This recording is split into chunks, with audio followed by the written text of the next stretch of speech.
এই দশকের মধ্যে আমাদের জন্য 10টা করণীয় রয়েছে। আমরা কি কি কাজ করব? এর মধ্যে প্রথম কাজ হলো আমরা প্রতিনিয়ত তাওবা এবং ইস্তিগফার পাঠ করব। অতীত জীবনের গুনাহ থেকে মাপ চাইব এবং প্রতিনিয়ত ইস্তিগফার পাঠ করব। আস্তাগফিরুল্লাহ আস্তাগফিরুল্লাহ, যারা পুরোটা ইস্তিগফার পারি, আস্তাগফিরুল্লাহ আল্লাযী লা ইলাহা ইল্লা হুয়াল হাইয়ুল কাইয়্যুম ওয়া আতুবু ইলাইহি লা হাওলা ওয়া লা কুওয়াতা ইল্লা বিল্লাহ, পুরোটা করব। ইস্তিগফার করলে কি ফজিলত? হাদিসের মধ্যে এসেছে, মান লাযিমাল ইস্তিগফার জাআলাল্লাহু মিন কুল্লি দীকিন মাখরাজা ওয়া মিন কুল্লি হাম্মিন ফারাজা ওয়া ইয়ারযুকুহু মিন হাইসু লা ইয়াহতাসিব। আপনি ইস্তিগফার পাঠ করবেন, আল্লাহ তাআলা সমস্ত পেরেশানি, সমস্ত অভাব অনটন এবং রিজিকের ব্যবস্থা এরকম জায়গা থেকে করবে যে আপনি কল্পনা করতে পারবেন। বেহিসাব আল্লাহ তাআলা আপনাকে রিজিক দান করবেন। হাসান বসরি রাহমাতুল্লাহ আলাইহি একটা প্রসিদ্ধ ঘটনা আছে। ওনার কাছে এক লোক এসে বলল যে আপনি আমার জন্য একটু দোয়া করেন, আল্লাহ তাআলা যেন আমার জমি জামা ফসলের মধ্যে যেন বরকত দান করে, আমার রিজিকের মধ্যে যেন বরকত দান করে, আমার সন্তান সন্ততির মধ্যে যেন আল্লাহ তাআলা বরকত দান করে। তখন হাসান বসরি রাহমাতুল্লাহ আলাইহি ওই ব্যক্তিকে বলে দিলেন যে তুমি বেশি বেশি ইস্তিগফার পাঠ করো, তুমি বেশি বেশি করে ইস্তিগফার পাঠ করো।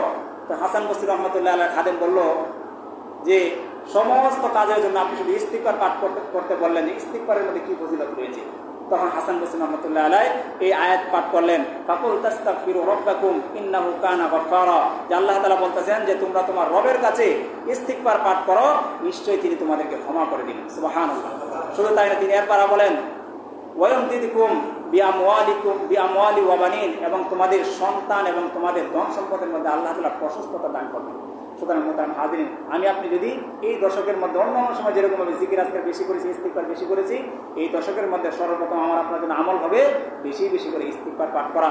এরপর আরেকটা কাজ হলো চাঁদ ওঠার আগেই, চাঁদ আগামী সোমবারে উঠতে পারে অথবা মঙ্গলবারে উঠতে পারে, তো চেষ্টা করবো আমরা সোমবারের মধ্যেই শরীরের যে আমাদের পশমগুলা রয়েছে, হাতের নখ রয়েছে, এই সমস্ত জিনিসগুলা কেটে আমরা নিজেদেরকে একদম ফ্রেশ ফাঁক সাফ করে ফেলবো। চাঁদ ওঠার পর থেকে নিয়ে কোরবানি করার আগ পর্যন্ত আমরা কেউ হাতের নখ, মাথার চুল, শরীরে অন্যান্য জায়গার যে চুলগুলো নোংরা রয়েছে এগুলো কেউ আমরা ধরবো না, কাটবো না এবং হাতের নখ পর্যন্ত কাটবো না। এতে করে কি হবে? নবী আলাইহিস সালাতু ওয়াস সালাম বলেছেন, যারা কোরবানি করবে, কোরবানি করে যে পরিমাণ নেকি অর্জন করবে, আর এই আমলটা যারা করবে তারা যদি কোরবানি নাও করে তারা কোরবানির সমপরিমাণ সওয়াব পায়। সুবহানাল্লাহ। এই 10 দিন নখ কাটা যাবে না, শরীরের অন্যান্য পশমগুলো কাটা যাবে না। এই 10 দিন এই সমস্ত কাজ থেকে বিরত থাকতে হবে। এটা হলো এই দশকের অন্যতম আর একটা কাজ। কারণ হাদিসের মধ্যে এসেছে, মান রা হিলাল যিল হিজ্জা ওয়া আরাদা আইয়ুদহিয়া ফালা ইয়াখুযান্না মিন শা'রিহি ওয়া আসফারিহি, যারা কুরবানি করার নিয়ত করেছে অথবা কুরবানি করার সামর্থ্য নেই কিন্তু জিলহজ মাসে চাঁদ উঠে গিয়েছে, চাঁদ উঠে যাওয়ার পরে তারা যেন তাদের হাতের নখ এবং তারা যেন তাদের শরীরের পশমগুলো যেন না কাটে। এতে করে কি হবে? নবী আলাইহিস সালাতু ওয়াস সালাম বলেন, তারা কুরবানির সমপরিমাণ সওয়াব পেয়ে যাবে। সুবহানাল্লাহ।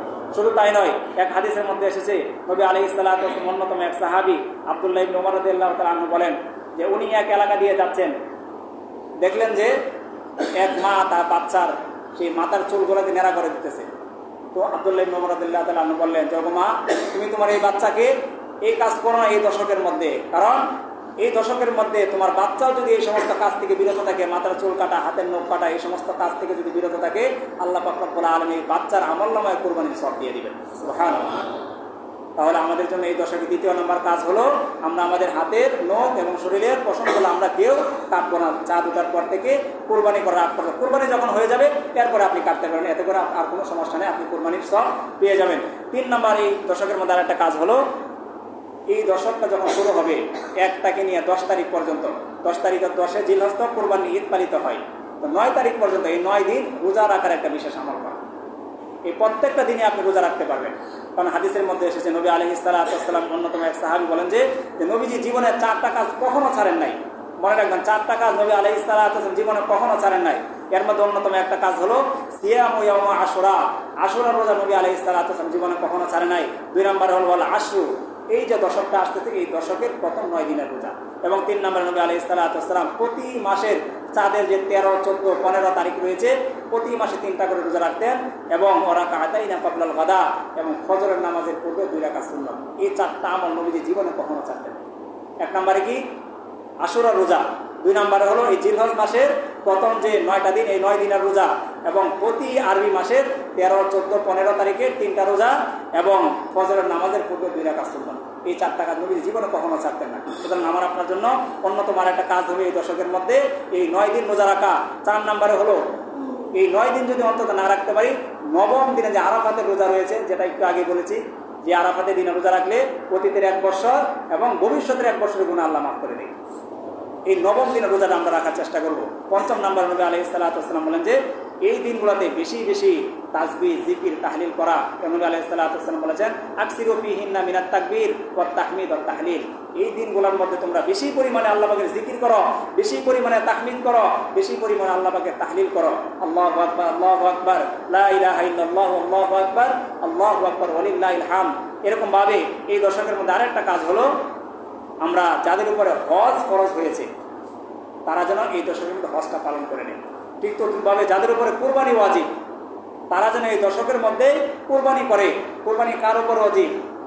যার কাছে 3 দিন, জিলহজ মাসের 10, 11, 12, এই 3 দিন যাকাতের যে নেসাব রয়েছে, স্বর্ণের ক্ষেত্রে 7.5 ভরি স্বর্ণ, রূপার ক্ষেত্রে 52.5 ভরি, অথবা এর সমপরিমাণ মূল্য যদি কারো কাছে এই 3 দিন মজুদ থাকে, তাহলে তার উপরে কুরবানি ওয়াজিব হবে।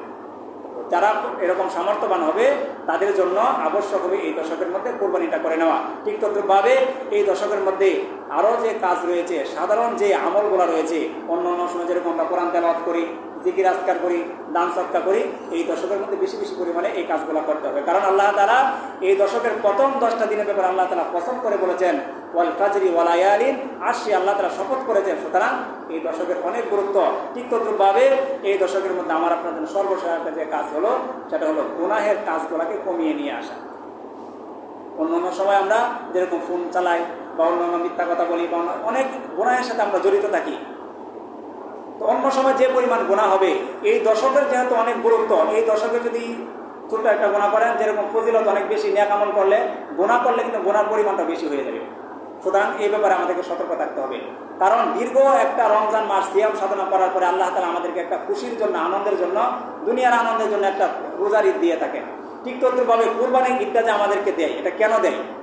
শুধু গরু খাওয়ার জন্য, গরু জবাই করার জন্য, হাটে হাটে ঘোরার জন্য, হাটের মধ্যে গান বাজনা বাজিয়ে হাট উদ্বোধন করার জন্য, এগুলো করার জন্য না, বরং আল্লাহ পাক রব্বুল আলামিন আমাকে আপনাকে যে একটা কুরবানির ঈদ দিচ্ছে, এটা এই জন্যই দিচ্ছে, এই যে ঈদের আগে যে 9টা দিন আছে, এই 9টা দিন যে হয়তো বান্দারা ইবাদত করবে, রোজা রাখবে, জিকির করবে, ইস্তিগফার করবে, দান সদকা করবে, এতগুলো ইবাদত করবে তারা আল্লাহর জন্য, তাহলে আল্লাহ কি বান্দাকে কোনো কিছু দিবে না? আল্লাহ বান্দাকে খুশি করার জন্য এই 10ম দিন আল্লাহ তাআলা একটা ঈদ দিয়েছেন। বলেন সুবহানাল্লাহ। সুতরাং মোহতারাম হাজিরিন, আমরা যদি এই 10টা দিনকে আল্লাহ পাকের এই প্রত্যেকটা হুকুম পালন করতে পারি, তাহলে আমরা এই ঈদের দিন, ঈদের নামাজে আসার জন্য বা ঈদ পালন করার জন্য যোগ্য। অন্যথায় এই 9টা দিন, এই 10টা দিন যদি আমরা বছরের অন্য অন্য দিনের মতো অবহেলায় কাটায় দেয়, তাহলে আমার আপনার ঈদের নামাজে আসা, ঈদের সালাত, ঈদ পালন করা আমার আপনার জন্য শোভনীয় নয়, বরং ওই সমস্ত লোকদের জন্য শোভনীয় যাদের উপর কোরবানি ওয়াজিব হয়েছে, যারা এই 9টা দিন গুরুত্বের সাথে ইবাদত করবে, তাদের জন্য আল্লাহ তাআলা এই 9টা দিনের পরে কোরবানি ঈদ দিয়েছেন। সুতরাং মোহতারাম হাজিরিন, এই যে এতক্ষণ আলোচনাগুলো করলাম, এই যে জিলহজ মাসের প্রথম দশকে এত গুরুত্ব, এই গুরুত্বগুলো জানার পরে আমার আপনার মনের মধ্যে স্পৃহা জাগা উচিত যে আগামী সোমবার বা মঙ্গলবার থেকে যে চাঁদ উঠবে, চাঁদ উঠার পর থেকে যেন আমরা প্রতিটা মুহূর্তে বেশি বেশি পরিমাণ জিকির, বেশি বেশি পরিমাণ ইস্তিগফার যেন আমরা পালন করতে পারি এবং গুনাহের কাজ থেকে নেক কাজ না করতে পারি। অন্তত অন্য অন্য সময় যেরকম গুনাহ হয়ে যায়, এখন যেন এই গুনাহগুলো আর না করি, এই প্রতিজ্ঞাবদ্ধ হওয়া। আল্লাহ পাক রব্বুল আলামিন আমাদের সবাইকে এই 10টা দিন ইবাদতের মাধ্যমে কাটানোর তৌফিক দান করে সকলে বলে আমিন। যারা সুন্নাত করেন তারা সুন্নাত করেন।